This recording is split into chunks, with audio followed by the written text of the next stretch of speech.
জাতিসংঘের অভিবাসন চুক্তি প্রত্যাখ্যান যুক্তরাষ্ট্রের, রিমাইগ্রেশন শুরু করছে ট্রাম্প প্রশাসন।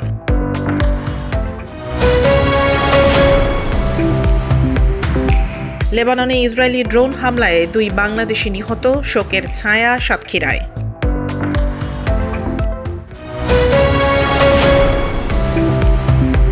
জরিমানা ও ছাঁটাইয়ের আতঙ্ক, মধ্যপ্রাচ্যে বাংলাদেশি শ্রমিকদের মানবেতর জীবনযাপন।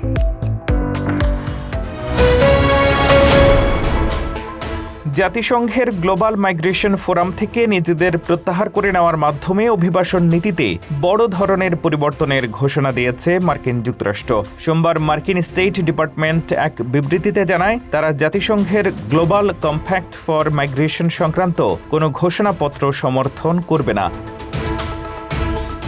ডোনাল্ড ট্রাম্পের প্রশাসন অভিযোগ করেছে যে জাতিসংঘ এবং বিভিন্ন আন্তর্জাতিক সংস্থা পরিকল্পিতভাবে যুক্তরাষ্ট্রে গণ অভিবাসনকে উৎসাহিত করছে। পররাষ্ট্রমন্ত্রী মার্কো রুবিও এই প্রক্রিয়াকে যুক্তরাষ্ট্রের জন্য একটি মারাত্মক ভুল হিসেবে অভিহিত করেছেন। স্টেট ডিপার্টমেন্টের দাবি, গত কয়েক বছরে আমেরিকানরা প্রত্যক্ষ করেছে কিভাবে গণ অভিবাসন সীমান্তে বিশৃঙ্খলা সৃষ্টি করেছে এবং প্রধান শহরগুলোতে জরুরি অবস্থা জারি করতে বাধ্য করেছে।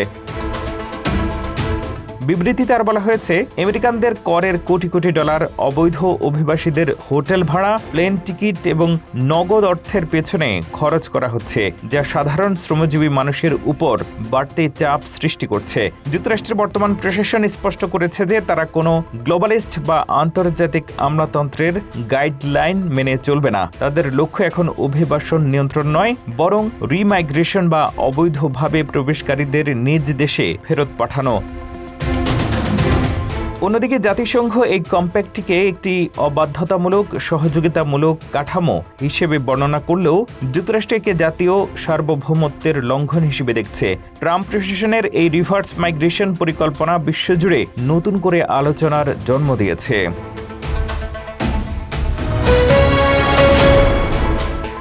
ইরানের সাথে যুদ্ধ নিয়ে প্রেসিডেন্ট ডোনাল্ড ট্রাম্পের নীতি ও ক্রমবর্ধমান জ্বালানি তেলের দাম নিয়ে খোদ আমেরিকানদের মধ্যেই চরম অসন্তোষ দেখা দিয়েছে।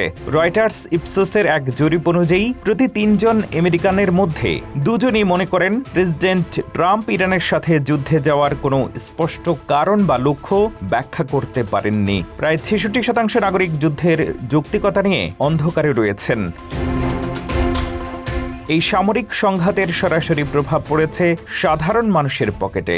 জরিপে অংশগ্রহণকারীদের 63% জানিয়েছেন জ্বালানি তেলের আকাশচুম্বী দামের কারণে তারা তীব্র আর্থিক সংকটে পড়েছেন।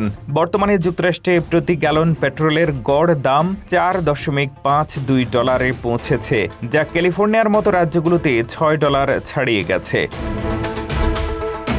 আশ্চর্যজনকভাবে এই মূল্যবৃদ্ধির জন্য 65% মানুষ সরাসরি রিপাবলিকান পার্টিকে দায়ী করছেন। জনপ্রিয়তার গ্রাফে কিছুটা উন্নতি হলেও ট্রাম্পের অ্যাপ্রুভাল রেটিং এখন 36% দাঁড়িয়েছে। নিজের অবস্থান শক্ত করতে এবং জনরোষ কমাতে প্রেসিডেন্ট ট্রাম্প কেন্দ্রীয় গ্যাস ট্যাক্স স্থগিত করার ঘোষণা দিয়েছেন। এর ফলে প্রতি গ্যালনে করদাতাদের 18.4 সেন্ট সাশ্রয় হওয়ার কথা থাকলেও যুদ্ধের দীর্ঘমেয়াদী প্রভাব নিয়ে উদ্বেগ কাটছে না। বিশ্লেষকরা মনে করছেন, যুদ্ধের লক্ষ্য স্পষ্টভাবে তুলে ধরতে না পারলে এবং মুদ্রাস্ফীতি নিয়ন্ত্রণে না এলে আগামী দিনগুলোতে ট্রাম্প প্রশাসনের জনপ্রিয়তায় আরও ধস নামতে পারে।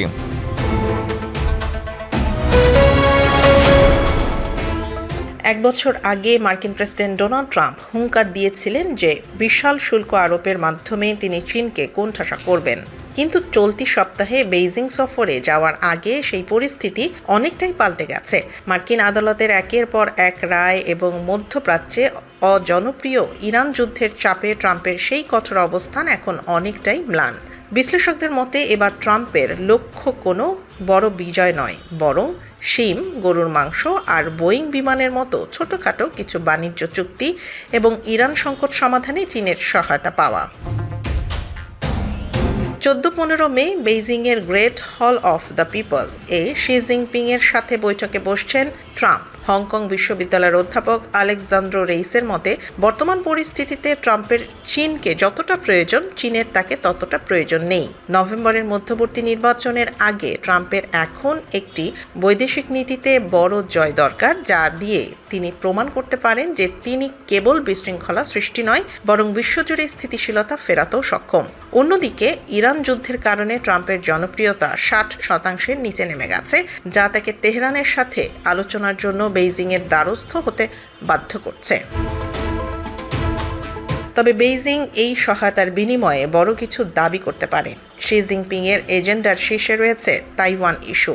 চীন চায় আমেরিকা যেন তাইওয়ানের বিচ্ছিন্নতাবাদী এজেন্ডাকে সমর্থন না করার স্পষ্ট প্রতিশ্রুতি দেয়। এছাড়া চিপ তৈরির সরঞ্জাম এবং উন্নত প্রযুক্তির ওপর থেকে মার্কিন নিষেধাজ্ঞা তুলে নেয়ার দাবিও জানাবে বেইজিং।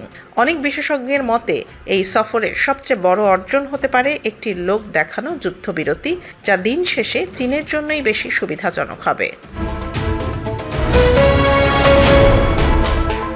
লেবাননের আকাশে ইসরায়েলি ড্রোনের গর্জন আর মাটির নিচে রক্তের দাগ যেন এক বিভীষিকায় পরিণত হয়েছে।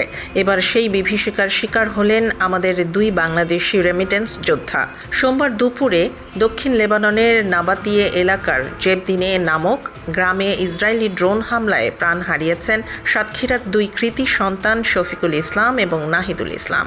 জীবিকার তাগিদে দেশান্তরী হওয়া এই যুবকদের এমন মৃত্যুতে আজ শোকে স্তব্ধ হয়ে পড়েছে তাদের গ্রাম ও স্বজনরা।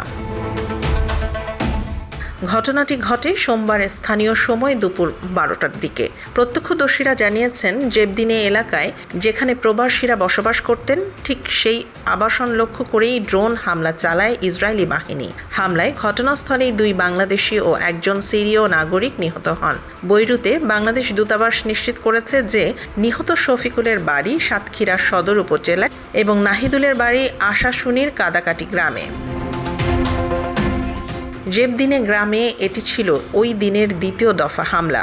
এর আগে একটি রুটি সরবরাহকারী ভ্যানে হামলা চালিয়ে আরও 2 বাসিন্দাকে হত্যা করে ইসরায়েলি বাহিনী। গত মার্চ থেকে লেবাননে নতুন করে শুরু হওয়া এই সামরিক অভিযানে এখন পর্যন্ত প্রায় 3000 মানুষের প্রাণহানি ঘটেছে, যার মধ্যে নিরীহ বেসামরিক লোক এবং বিদেশি শ্রমিকের সংখ্যাই বেশি। সাতক্ষীরায় নিহতদের পরিবারে এখন কেবলই আহাজারি, বুক ফাটা আর্তনাদ নিয়ে তারা প্রিয়জনের লাশের প্রতীক্ষায় প্রহর গুনছে। যুদ্ধ কবলিত অঞ্চলে প্রবাসীদের জীবন আজ কতটা অনিশ্চিত, এই ঘটনা তারই এক করুণ প্রতিচ্ছবি। দূতাবাস জানিয়েছে মরদেহগুলো দ্রুত দেশে ফিরিয়ে আনার প্রক্রিয়া শুরু হয়েছে। প্রবাসীদের নিরাপত্তা এবং মধ্যপ্রাচ্য পরিস্থিতির পরবর্তী আপডেট জানতে আমাদের সাথেই থাকুন।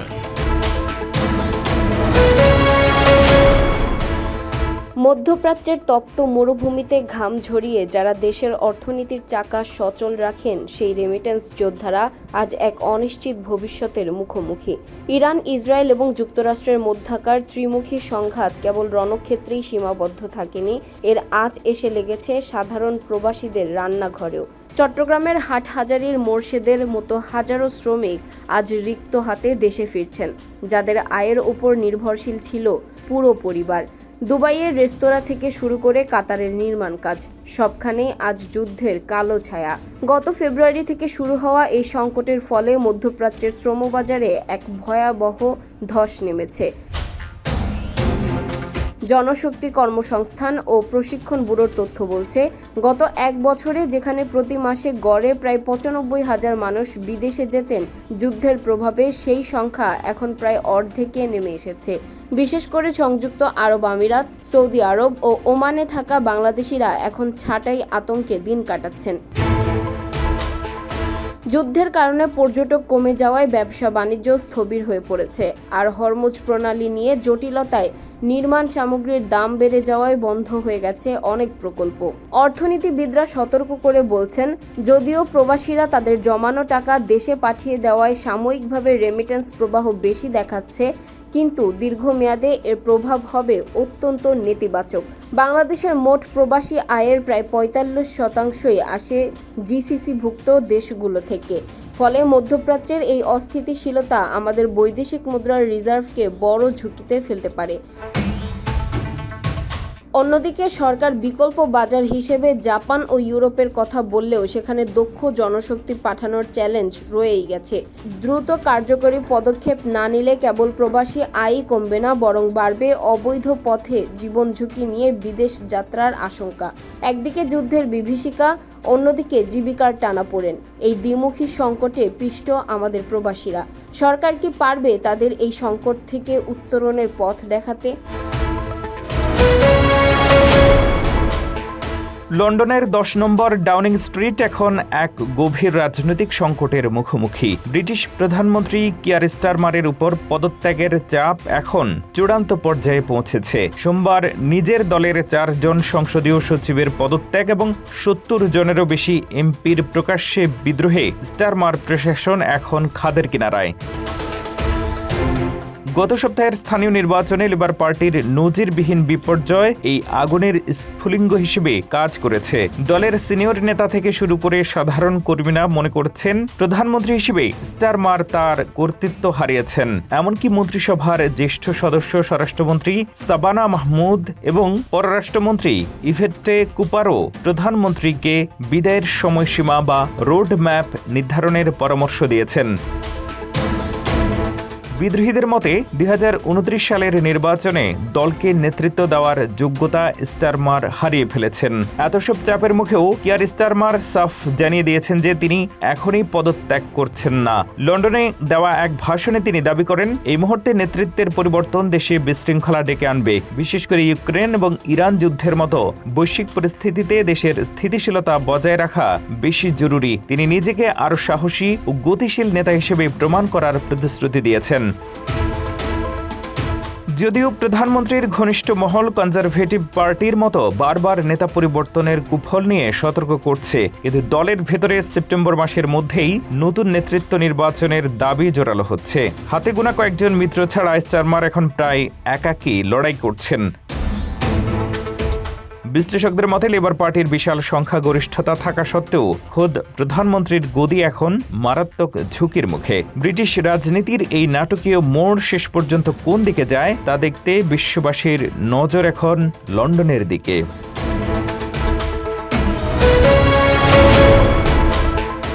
2026 ফুটবল বিশ্বকাপকে সামনে রেখে এখন সাজ রব আমেরিকায়। তবে কানসাস সিটিতে আগত পর্যটকদের জন্য খাবারের বিল মেটানো এবার কিছুটা ব্যয়বহুল হতে পারে।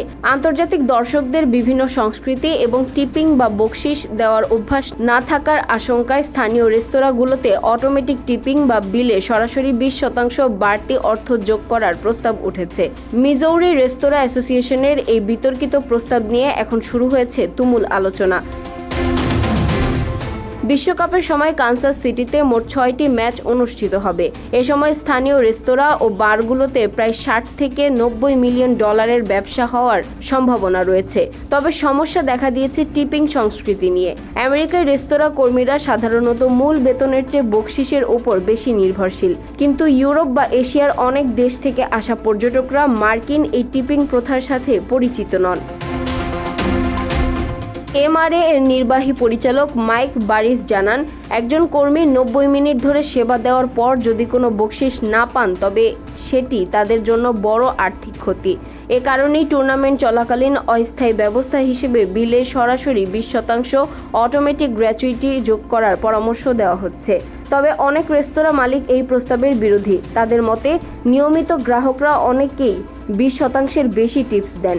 বাধ্যতামূলক নিয়ম করলে তারা ক্ষুব্ধ হতে পারেন। এছাড়া আমেরিকার সাধারণ মানুষ ইতিমধ্যেই অতিরিক্ত টিপিংয়ের চাপে নাজেহাল, যা রেস্তোরাঁ ব্যবসায় নেতিবাচক প্রভাব ফেলতে পারে বলে আশঙ্কা করছেন বিশেষজ্ঞরা।